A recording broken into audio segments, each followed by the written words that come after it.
นี่ข่าวว่าจดจองตัวสร้างไว้บ่จองตัวพอดีบอกบ่จิตบอกเพิ่น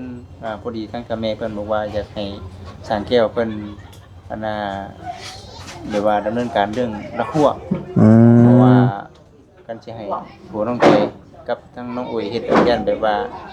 มันบ่ตรงแน่แล้วก็ยันว่าน้องๆเพิ่นบ่เคยเฮ็ดได้เดี๋ยวมันสิบ่งามว่าจ้างเพิ่นล้านนึงแล้วให้เพิ่นเฮ็ดแล้วเบิดเลยว่าซั่นน่ะนะทั้งใช้ตะนางเลยแม่นๆใช้ตารางเอาใช้ตารางเอาโอ้ว่าแม่เพิ่นก็ได้บอกแล้วบ่คิดก็มีแต่ว่ามื้ออื่นนี่ที่ให้เพิ่นเอาละพัวมาส่งครับมื้ออื่นแล้วเอาละพัวเบิ่งไปน้องอุ๋ยเด้เด้งบทางน้องอุ๋ยก็ยังบ่ทันพอเด้คือว่ายังขาดอีกหาก็ได้ 20,000คือกันนี่35,000แม่นอีก 35,000พี่น้องเอ้ยเนาะนั่นเป็นแล้วหั่นแหละพี่น้องเอ้ยเนาะก็ขึ้นอยู่กับทางครอบครัวแล้วก็ละหอกละหัวอีกแล้วเนาะแอมหัวเนาะคือกันนะ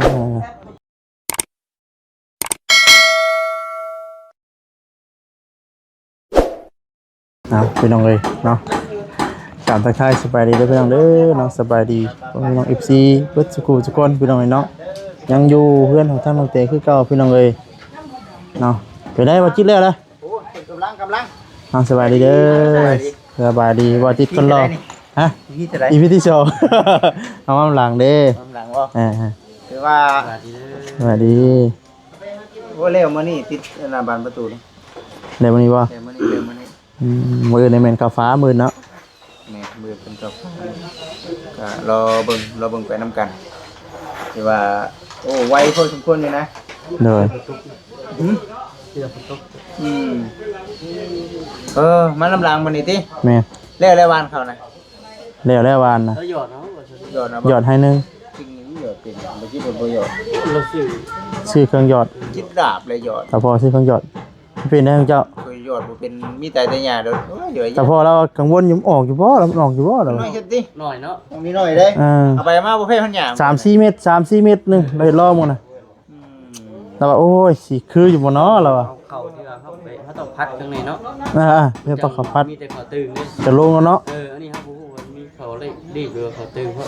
คนต้องได้พัดซะก่อนเฮาก่อนเฮาสิหยอดบ่คิดก็ครั้งแรกงานแรกเราชื่อเราตั้งใจชื่อมา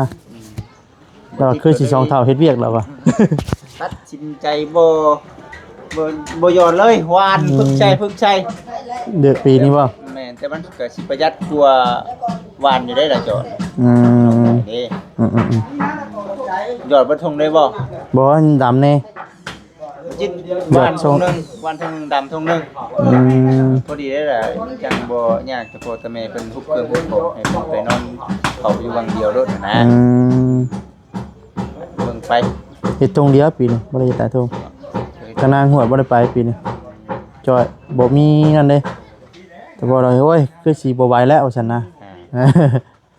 ทำกินนี่พอแล้วว่าซั่นแหน่กินเฮาโอ้ย30-40ชอบไปเอาเว้ายังบ่ยังเอาคือพวกซุมื้อนี้คือว่าเฮาน่ะเฮ็ดเพื่อขายยามแลงซี่แหละมันบ่มีเงินมีค่ำก็บ่ได้ตุ้ยนะขายเขาสินะมาเห็นเรารุ่นเบิ่งเด้อพี่น้องเด้อเนาะเด้อพากันมาอัปเดตเบิ่งก็คือว่ามีความคืบหน้าไปหลายแล้วพี่น้องเนาะโดยเป็นได้คือนี้ข่าวว่าจดจองตัวสร้างไว้บ่จองตัวพอดีบอกบ่จิตบอกเพิ่นพอดีทางกับแม่เพิ่นบอกว่าอยากให้สร้างแก้วเพิ่นอันน่ะหรือว่าดำเนินการเรื่องละคั่วเพราะว่ากันสิให้ผัวน้องเตกับทั้งน้องอุ๋ยเฮ็ดยันแบบว่ามันบ่ตรงแน่แล้วก็ยันว่าน้องๆเพิ่นบ่เคยเฮ็ดได้เดี๋ยวมันสิบ่งามว่าจ้างเพิ่นล้านนึงแล้วให้เพิ่นเฮ็ดแล้วเบิดเลยว่าซั่นน่ะนะทั้งใช้ตะนางเลยแม่นใช้ตะนางเอาใช้ตะนางเอาโอ้ว่าแม่เพิ่นก็ได้บอกแล้วบ่คิดก็มีแต่ว่ามื้ออื่นนี่ที่ให้เพิ่นเอาละพัวมาส่งมื้ออื่นแล้วเอาละพัวมาส่งน่ะมื้ออื่นบ่แม่มื้อรอเบิ่งไปโดยมื้อนี้โทรหาเพิ่นว่ายังบ่ว่างขอเป็นมื้ออื่นเพิ่นว่าหั่นห่านอันบ่ห่านเจ้าเฮาน่ะโดยเราเบิ่งไปติดตามชมเบิ่งพี่น้องเอ้ยเนาะกันพี่น้องเอ้ยเนาะบานประตูเลยพี่น้องเอ้ยเนาะจดจะเท่านั้นก็ได้เอาไว้ขนาดเนาะถือว่าสำเร็จแล้วห้องน้ำห้องในเรียบร้อยใช้งานได้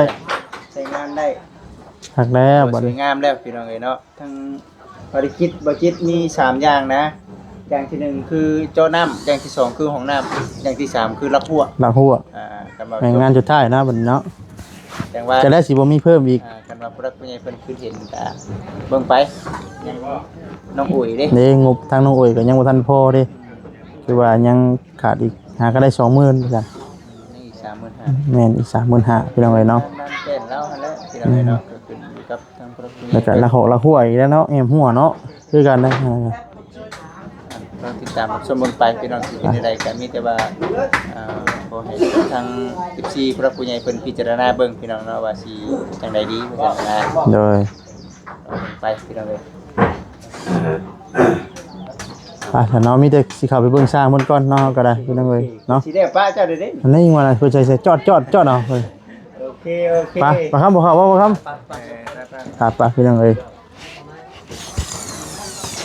เราต้องได้เข้าตามประตูมันก่อนผมยิงน็อตไปเลยลัดทรงลัดท่าไปได้ข่อยกัน ไป เอาเรียกแล้วบ่อยโอ้จวดขนาดเนาะสิได้มือปะแล้วบัดนี้แล้วเนาะ ลูกบอกกันนึง เนาะพี่น้องเอ้ยเนาะว่าไวขนาดพี่น้องเอ้ยเนาะ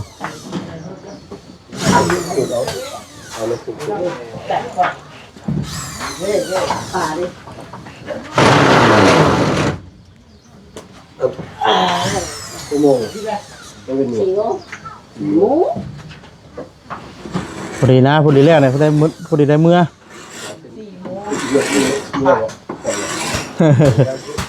มือจังลุยต่อนะเนาะมือเนี่ย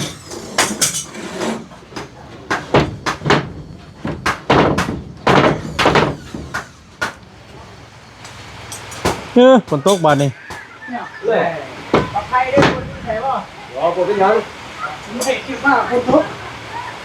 โอ้ฝนตกแรงเนาะฝนตกตามงนเมฆแล้วนี่ ไฟแก่ไม่ขึ้นได้เลยเป็นยังมุดตก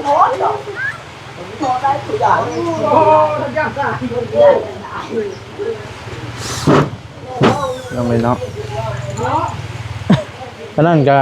งเฮ็ดสมแซมเรื่องเฮือนพี่น้องเลยทางบาโอลิพี่น้องเนาะโอ้ยพี่น้องดีใจน้ำเพิ่นในลายเนาะใกล้ฝาไหมพี่น้องเลยเนาะเปลี่ยนฝาเก่าออกพี่น้องเลยเนาะเป็นไฟฟ้าพี่น้องเลย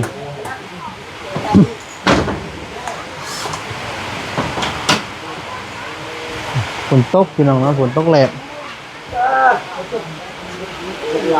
ฝนตกแดดพี่น้องเลยแดดจะเปลี่ยนกับฝนตกเนาะ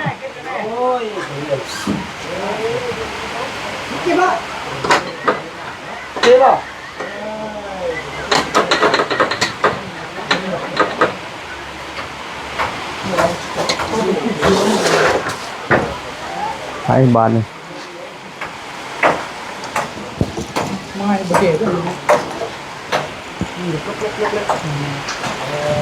ใส่ก่อนล็อกไว้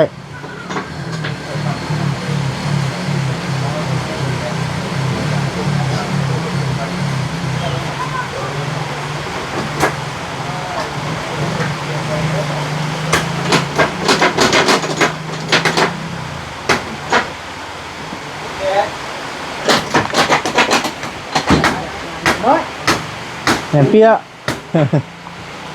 เอาไปอย่างเราติดตามน้ำกันเดี๋ยวแอมฟ้าพี่น้องมืออื่นอ๋อสดสดีเปียกแล้วพี่น้องเลยคุณเราเรียนอาบน้ำไปเลยเนาะ รีบเปิดประตูแน่ เปิดประตูเนี่ย เขาแล้วเจ้าเขาเอาอะไรแล้ววะให้น้องจ้อยเปิดให้ให้น้องเสือทองเนาะบอกให้เปิดวันแห้งล็อกบ่ลองเลย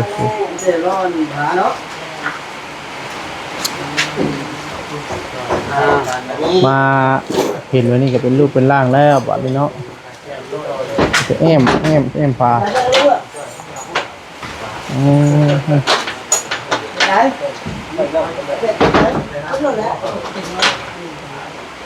พี่น้องเลย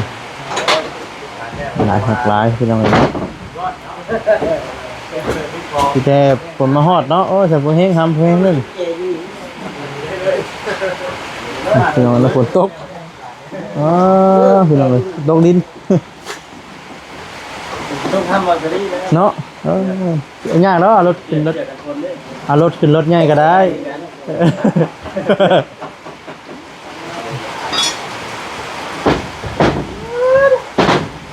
ตอนเต้นฟรีปีเลย เนาะโอ้คักตีเขาก็นั่งเย็บทุกคน หลายหักหลายพี่น้องเลย เป็นคน เก็บแล้วบัดนี้เนาะพอดีเมื่อแล้วพอดีเมื่อป้าแล้วบัดแล้วเลยดิว่ามืออื่นลุยต่ออีก เป็นมาใหม่มาเวลาไม่ จังหวะเอ็ดไปสร้างไงดิ เวลาบุกได้ดังไฟให้ได้ก่อน มันงามเนาะแต่ดังไฟใช่ไหมห่วยเด็กกิ๊กซี่ก็ได้อย่างเช่น หมากก็นี่ มีแต่อ่านคอนไฟนะจากสีจะได้เห็นนอกคนที่ไปจู้อยู่นอกเห็นมาเห็ดกินอยู่ใน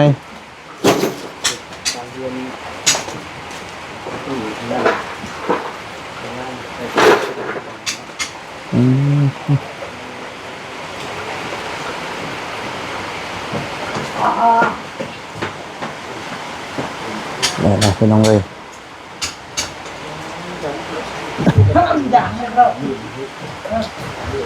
ยังอยู่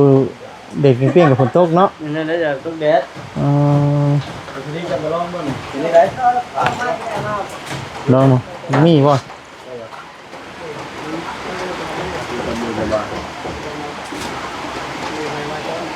มีดอก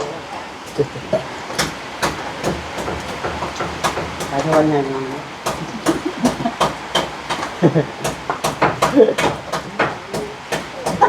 คักเคย จะได้แซ่บบ่ กินทุเรียน แซ่บ ทุเรียนว่า กินแล้วติดไม้ติดมือแล้วเพิ่นนี่อย่างเด้ ทุเรียนลาวอ่ะอยากไปซื้อทุเรียนใครจะไปซื้อทุเรียนดีมันมีเงินเนาะมันแพงไงฮะนี่ทุเรียนลาวนี่ ทุเรียนลาว ตีฟูตรงนี้ถนนดิไอ้เรียกว่าหมักขนมทางนี้ผู้กว้างให้ขนมลาดยางอันนี้เพื่อนขนมลาดยาง อย่างนึบๆบ่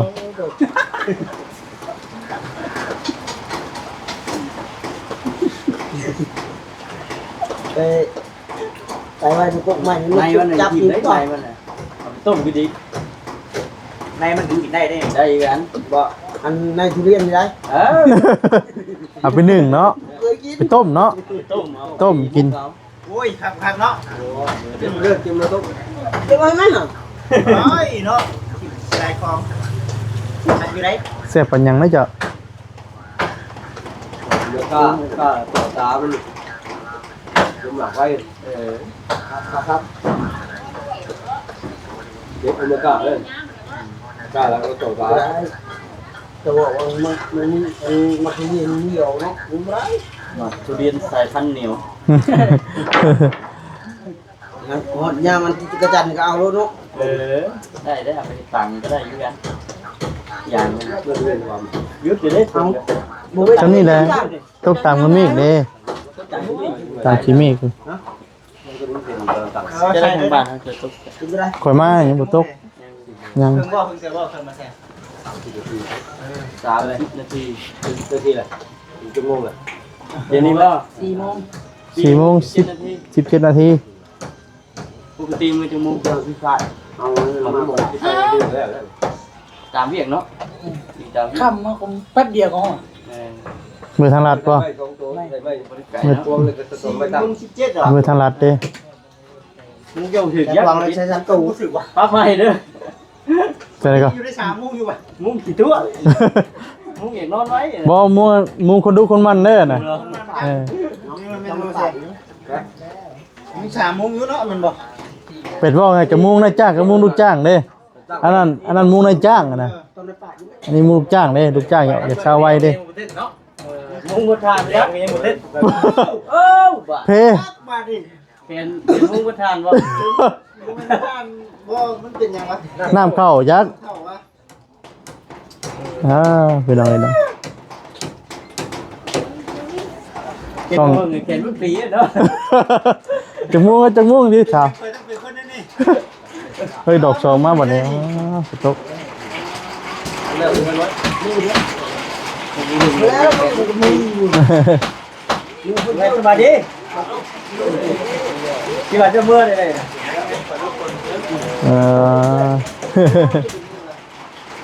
บุกเกือบแล้วนี่เนี่ย เละ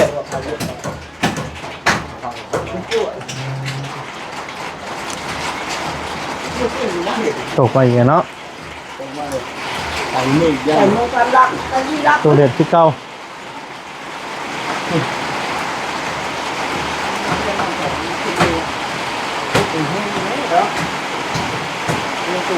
ไม่เพิ่มเลยนี่เป็นตา ปล่อยให้มันไม่ได้กินเลยสิหากินข้าวกับมะม่วงนะบัดนี้ตัวนี้ย่างมะม่วงหลายครับ เออใช่ว่าเรา ตัวนี้กับย่างกินข้าวกับมะม่วงคือเราเนาะว่ามันน่ากินแห้งเลย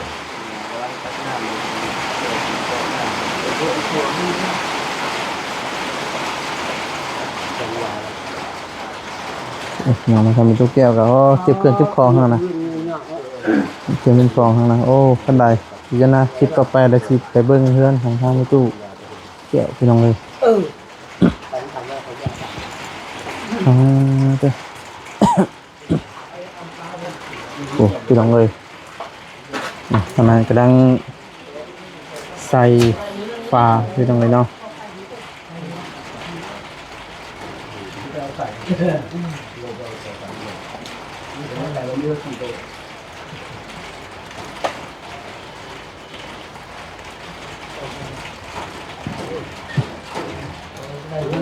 เก่งฟ้าเก่งฝนเห็นเลยอะไรกันเนาะ ต่อแล้วกูแบบ พี่น้องนักกะสิประมาณนี้พี่น้องเราทางผู้ดีว่าทางน้องโอ้ยมันโบอยู่พี่น้องเลยเนาะเพิ่นไปไถนาทางป่าลาวพี่น้องเลยเนาะตัวเด็ดเปียงเปียงนี่เนาะ น้องมึง น่ะนี่ทั้งน้องสะเพิ่นก็ขุดเรียกได้พี่น้องเอ้ยเนาะเดี๋ยวแต่เอาผ้ายางมาปูแล้วก็ก็ปล่อยปลาเปิดน้ำใส่ก็ทางพี่น้อง FC เพิ่นก็แนะนำเข้ามาหลายผู้หลายคนเนาะในเรื่องเฮ็ดบ่อปลาจักเม็ด50เซนเด้อว่าซั่นพี่น้องเนาะมันก็สิเลิกมันก็สิได้ปลาโตไวว่าซั่นพี่น้องเนาะทาง FC เพิ่นก็คอมเมนต์แนะนำกันเข้ามาก็หลายผู้หลายคนพี่น้องเนาะเขาก็ดีอกดีใจเนาะที่ได้คำแนะนำพี่น้องเอ้ยเนาะ ได้ครั้งแล้ว โอ้ย เดี๋ยวยุ่งป่านนี้ โอ้ ได้เห็นงามเนาะ โดยมาดีว่าเป็น เก็บ ดี นี่จะไป ว่าสบายดีเด้อใส่ผ้าไหมมื้อนี้เนาะ โดย นอนรับอยู่บ่เนาะบ่แรงเพิ่นงามน่ะ นอนรับอยู่บ่เนาะพี่น้องเอ้ยเนาะ แล้วมาดีใหญ่ โดยดีใจน้ำเนาะโอ้ยนะพี่น้องเอ้ยเราจะได้ฟ้าพี่น้องเอ้ยเนาะ ตะกี้ได้ขึ้นโอ้คนตกว่าโอ้ ฟ้าเปียกมันง่ายเนาะ พัฒนาได้ โดย พัฒนาหลายกว่ากี่โมงพ่อแม่จะต้องจริงคนตกมาแล้วก็ทำงานเชื่อ โดยวันนี้ก็คือสิบ่ได้ฟ้าอะไรวันนี้ โดย เอาใจน้ำพี่น้องเลยหน่อยเพิ่นเฮ็ดเวียกก่อนเนาะเอากะสิทายภาพพอเปิดการไปน้ำกันพี่น้องเลยป้าซะพี่น้องเนาะสำหรับเป็นการแสดงขอจบคลิปซะก่อนพี่น้องเราเป็นความประการใดนะขอโทษขออภัยด้วยพี่น้องเด้อบอกคำจ่าได้ทั้งหมดสวัสดีเนาะว่าประมวลถูกเนาะขอโทษขออภัยนำเนาะลำลาไปก่อนแล้วเนาะอยู่ดีมีเฮงด้วยทุกท่านทุกคนเนาะสำบายดีพี่น้องเนาะสำบายดี